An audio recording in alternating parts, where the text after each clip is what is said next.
My hometown is growing. Please help us before we blossom. They didn't deserve that. They don't deserve that. I don't deserve this. No one does. The thing is, I was never close with my parents. I mean, I loved them and had no problems hanging out around each other.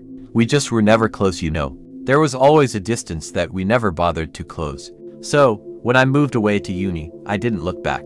There wasn't even much to look back to. My hometown wasn't even that. It was just a collection of small houses that had happened to be built at the intersection of two roads. I mean, sure, our town appeared on the map, but that's just because they had to put a name there. It was a nowhere place with nothing of worth, except my family. University was hard. I mean, obviously it was hard academics-wise, but the change from living amongst the same 7 families my entire life to a city with hundreds of thousands gave me whiplash. But still, I thrived. I clawed my way up with everything I had to escape from where I had come from. Even though some of my peers doubted me and others whispered trailer trash behind my back, I proved them wrong. I was better than them, not through some trust fund, but through my own hard work. I tried at every opportunity to forget my past, including leaving my parents behind. When summer break came around, and I had no other plans, I decided that I would visit home. I don't know why I decided to go back. It's not like I had any reason to suspect anything was different. I hadn't even messaged my folks in the 8 months since my mom's birthday. I just found myself making the long drive back home in the midst of a summer heatwave with nothing but empty fields in every direction. Anyway, I eventually arrived just outside the boundary separating my town from the endless farmland and had to slow my car to a halt. There was a concrete barrier blocking the entire road from being used. The only thing indicating that the road stopped so abruptly was a sign posted on the top of the barrier dead end. I had to drive into the ditch to get around the blockade, somehow getting my car stuck in the process. I swore to the sky and was reminded how much I hated this place. I should have taken that as a sign to leave, to think that maybe the barrier was there for a reason and that someone knew. Someone had to know. Still, I pressed forward, determined to not let this awful place get the better of me. The town was quiet. Not a single sound other than the wind chimes and some faint noise carried by the wind. It had always been quiet, but somehow, I knew it was different. There were definitely more trees in the front yards of my neighbors than I remembered. I also noticed that there was what seemed to be an empty ambulance parked in front of a house at the other end of the street, silently sitting with its doors open and its sirens off. When I let myself into my old house, the only sound that I could now hear was the static from the old radio my dad used to listen to the news with. The faint aroma of lavender also filled my nostrils. It wasn't dark in the house, quite the opposite.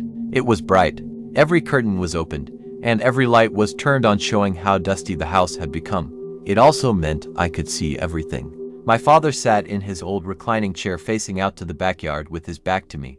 It was almost right out of a greeting card. If not for the shallow wheezing, I could hear from him.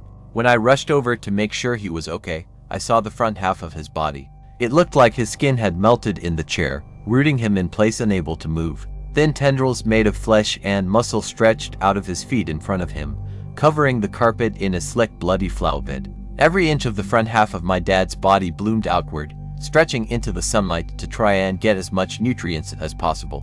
His skin burst open from what looked like boils, unfolding into petals and pistils. Some sprouted out of his orifices, growing and growing and growing, grasping for the sun outside the window. I puked and I screamed. I thought my dad had died and I had not even known. I wish. When I looked at where his eyes had been, between the skin leaves and throbbing bulbs, I saw him looking at me. And I saw fear. Those eyes that I had tried to even forget the color of begged me for help, no matter what had to be done to stop the pain.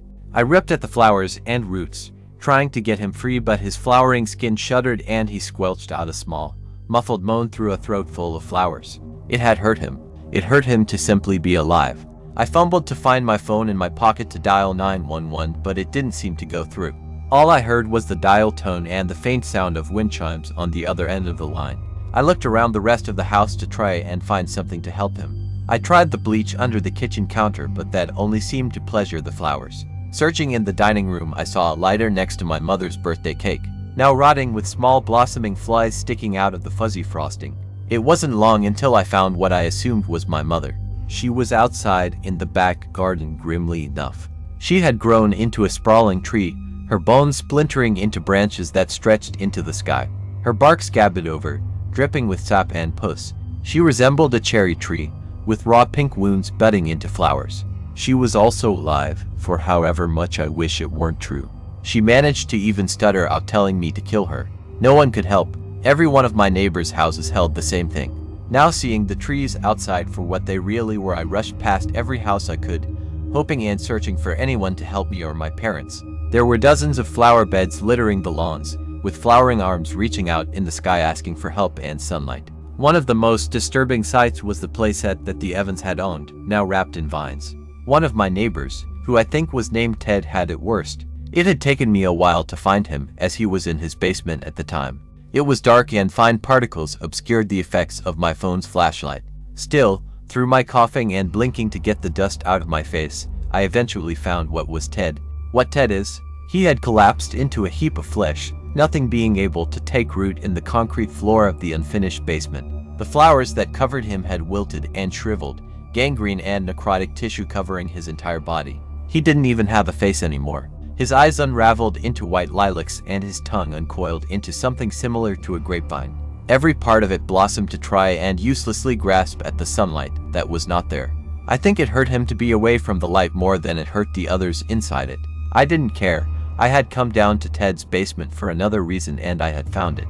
I snatched the gasoline and ran back to my parents' house. It took me a while to thoroughly cover the house with enough for me to be certain, using up the entire can and praying that someone else would come along to help my neighbors. Then, I used my candle lighter to set my childhood home on fire, waiting and making sure that my parents were thoroughly burned. The wind chimes still rang as I heard the willow tree that we had never planted behind the house weep.